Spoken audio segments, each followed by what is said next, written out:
Well, Stephen, looking ahead, Falkirk up next tomorrow night. How are you and the boys feeling for this one? Well, we're looking forward to it. After you win a game, you kind of want to get back playing as quick as you possibly can.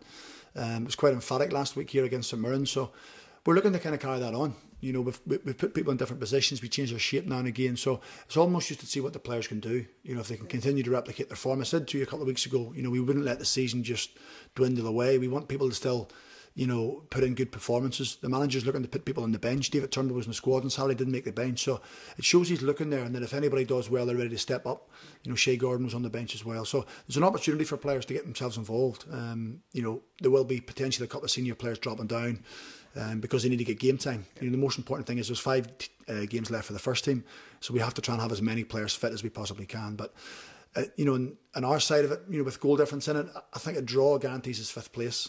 Falkirk can catch us. They're only 5 points behind. They have 2 games left. We have 3. So, a draw tomorrow night would almost guarantee us 5th place. We don't want to draw. We want to win the game. We went through to Falkirk earlier in the season. They beat us 3-1. They were quite comfortable on the night. So I'm hoping we can match last week's performance. And if we do that, then I'm confident we can win the game. And you spoke about not letting the season just dwindle off as such. Is that a challenge, Craigs, or with the group of boys you have, are they finding that something that's okay, especially with last week's performance? Well, it's funny. I spoke to Paul McDonald down at Kilmarnock on Friday night. I was down at that game, and he said he feels it's like his 20s are getting a little bit flat. And sometimes it does that. Players want to be involved with the first team, they want to step up, but that's the challenge for the players individually, is to raise their own game and to show what they can do. Some of them are still fighting for contracts. Some of them are fighting to stay in the game, and some of them are fighting to potentially get on the bench for the first team, which means the opportunity of maybe getting on the pitch, making some money, if that's what motivates them. So, the challenge for us is to, keep them going, but then there has to be, their individual challenge to make sure they step up and they keep going. So there'll be a lot of people looking at them to see what they're like, see what their body language is like. But I haven't really had a problem in the past with them, Lewis. So I don't expect that will come in now. Yeah, and one of the boys that certainly has raised his game is Alan Campbell. We've got to speak about him, Craigs. You were delighted with his performance. Everyone was around the club. Just how pleased were you with Alan? Well, I think the most important thing is that everyone in the away dressing room where we could change every day was pleased for him. Yeah. He's one of their teammates from the under-20s.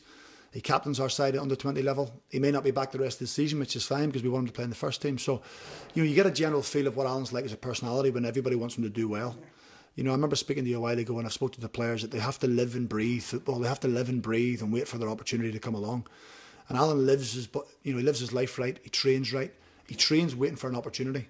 He got it at Hamilton in Hogmanay, and the manager changed the team after that and he didn't get back in. So the gaffer this time gave him an opportunity, and I think he grasped it. You could see the elation in his face when he scored his goal, but that was felt out with his teammates and myself, because you want to see the kids doing well. They come in here, it's 15, 16, some of them sign full-time contracts, and their dream has to be to play in the first team. Their dream has to be, but they have to earn that opportunity, and Alan's earned it. So he's a role model for them all. His body's in good shape. He looks after himself. He lives right. He eats right.